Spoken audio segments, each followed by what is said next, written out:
if this is a water molecule, when it comes to this part here, it has an attractive force, di ba?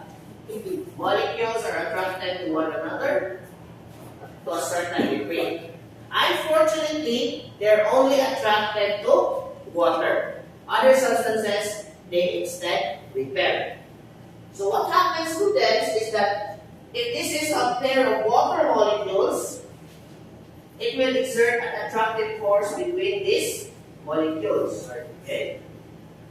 That is why they form a surface. Okay? Unfortunately, students, because the gravity on this side here, it will create a repelling force. It will create a repelling force. Meaning, ma-repel mo ang mga force sa anak diri. Diba? Kabantay ka?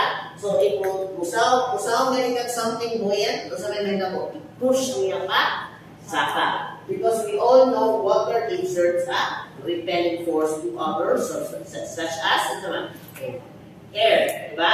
So, later, papunutan niyo yung balon, igumol niyo, musik siya dili. Because, like I said, the water will repel the air. Okay?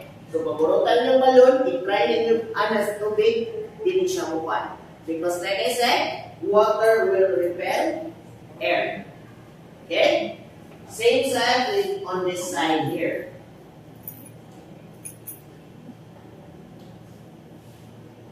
Okay? So, naka-problem na students is, we all know the surface of your epithelium is wet. We're like 90% water, 70% water, right? So, the surface of your epithelium is actually wet. Okay? The problem, guys, if this is the surface of your lungs, this is the surface of your lungs, because of the surface tension is wet, air can never penetrate this layer here.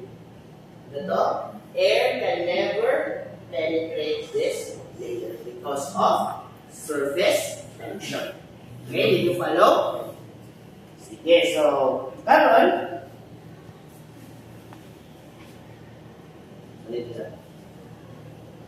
okay.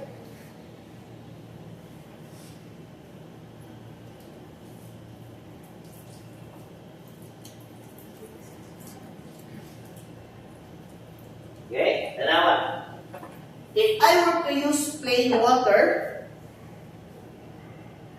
see, kabantay mo, bubbles dili.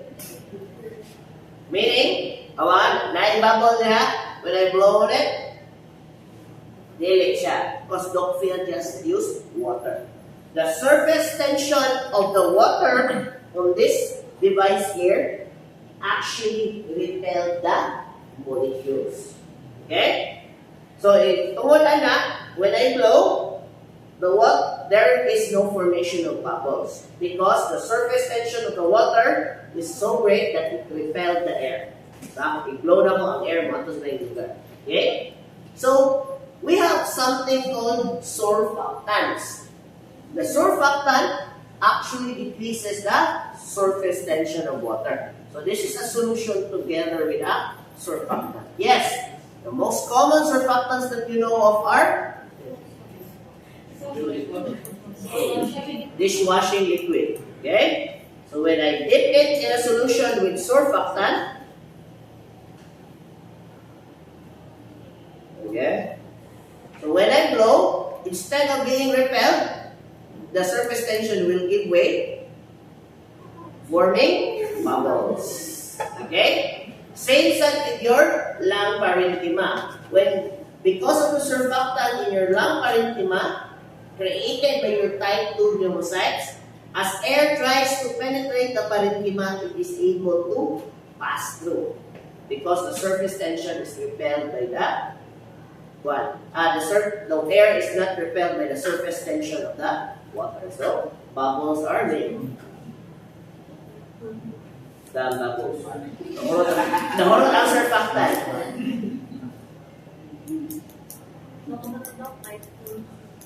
Naman. Type 2 pneumocystis. Nana sa inyo ang leg. Okay? So, any questions? So, you do that experiment, then please answer the rest of your SAS. So, what after your experiment? With your balloon and with your kanang bubbles. Okay? I hope you appreciate mo. So, first thing you want is, you get the water, you fill this up, then you dip it in water, you repel mo na siya. Okay? Or, hindi na lang yun, huwag lang ganan. Ha?